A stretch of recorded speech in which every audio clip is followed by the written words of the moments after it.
जय हिंद दोस्तों, मैं प्रियस प्रीतम। भारत के गुजरात राज्य में एक छोटा सा नगर वडनगर में रहने वाला 8 साल का लड़का जो अपने पिता के साथ स्टेशन पर चाय बेचने से लेकर बीजेपी के बादशाह तथा भारत के प्रधानमंत्री बनने तक का सफर। आज के इस वीडियो में आइए जानते हैं दोस्तों कैसे बने नरेंद्र मोदी बीजेपी का बादशाह। एक चाय की दुकान से 7 रेस कोर्स रोड तक का सफर तय कर नरेंद्र मोदी इतिहास लिख चुके हैं।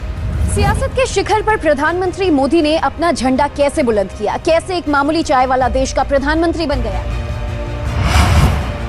11 जुलाई 1949 को राष्ट्रीय स्वयंसेवक संघ से प्रतिबंध हटा लिया गया था। यह प्रतिबंध लगा था महात्मा गांधी की हत्या होने के बाद। प्रतिबंध हटते ही हजारों कार्यकर्ता जेल से रिहा हुए। उस समय के आरएसएस प्रमुख हुआ करते थे माधवराव सदाशिवराव। उन्होंने सोचा कि संघ को जल्द ही मजबूत करना होगा। उस समय के एक ईमानदार राजनेता हुआ करते थे लक्ष्मणराव इनामदार।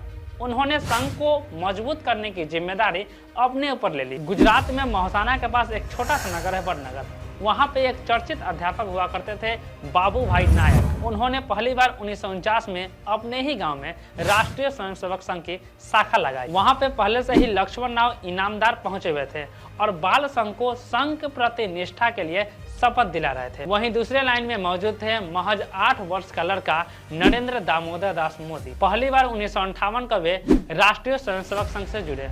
17 दिसंबर 1950 को जन्मे नरेंद्र दामोदर दास मोदी अपने माता पिता के चौथे संतान थे। वे अपने पिता के साथ ही स्टेशन पर टूल लगाकर चाय बेचा करते थे। वर्ष 1967 में 13 साल की उम्र में उनकी शादी जसोबेन नामक कन्या से हुई। लेकिन वे इतने कम उम्र में शादी करना नहीं चाहते थे, जिसके कारण वे घर छोड़ दिए। सभी लोग ये जानते थे कि उनका शादी नहीं हुआ है। लेकिन वर्ष 2014 के लोकसभा चुनाव में हड़कंप तब मच गया जब उन्होंने अपने आप को शादीशुदा बताया। अब मैं आपको बताने वाला हूं नरेंद्र मोदी के बीजेपी के बादशाह बनने की कहानी। वर्ष 1998 के गुजरात विधानसभा चुनाव में नरेंद्र मोदी के भरपूर सहयोग से केशव भाई पटेल को वहां पे जीत मिली। लेकिन हालात में गिरावट आने के कारण सत्ता हाथ से निकल गई। अब एक नई उम्मीदवार की आशा में निगाहें घूम रहे थे और चारों तरफ गूंज रहा था नरेंद्र मोदी का नाम। अब लाल कृष्ण आडवाणी ने नरेंद्र मोदी के काबिलियत पर भरोसा करते हुए उन्हें गुजरात के उप मुख्यमंत्री उम्मीदवार के लिए चुन लिए। लेकिन नरेंद्र मोदी को उप मुख्यमंत्री का पद पसंद नहीं आया और उन्होंने अपने पद से इस्तीफा दे दिया। इससे बीजेपी पार्टी में हड़कंप मच गया और आखिरकार वह समय आ ही गया जब नरेंद्र मोदी को गुजरात के मुख्यमंत्री पद का उम्मीदवार चुना गया। वे 2002 में मुख्यमंत्री पद की शपथ ली और 12 वर्षों तक मुख्यमंत्री पद का शासनकाल चलाया। और 12 वर्षों के शासनकाल में उन्होंने गुजरात को एक समृद्ध राज्य बनाया।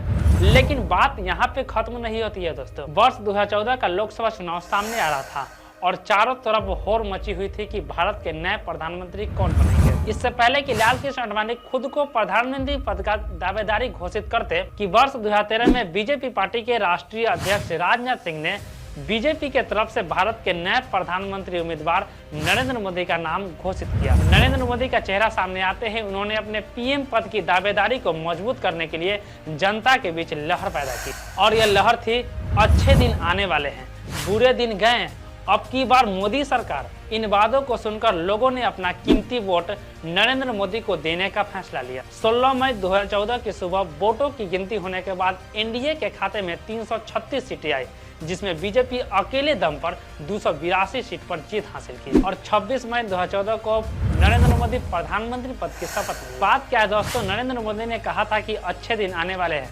क्या अच्छे दिन आ गए? क्या महंगाई खत्म हो गई? क्या युवाओं को रोजगार मिल गया? शायद आपको पता नहीं होगा दोस्तों, आज भारत 125 लाख करोड़ के कर्ज में डूबा हुआ है। इन 8 सालों में हमारा देश कितना ऊपर गया है और कितना नीचे, इसके बारे में हमें कमेंट सेक्शन में जरूर बताएं। धन्यवाद। मिलते हैं एक नए वीडियो में एक नए टॉपिक के साथ। तब तक के लिए जय हिंद।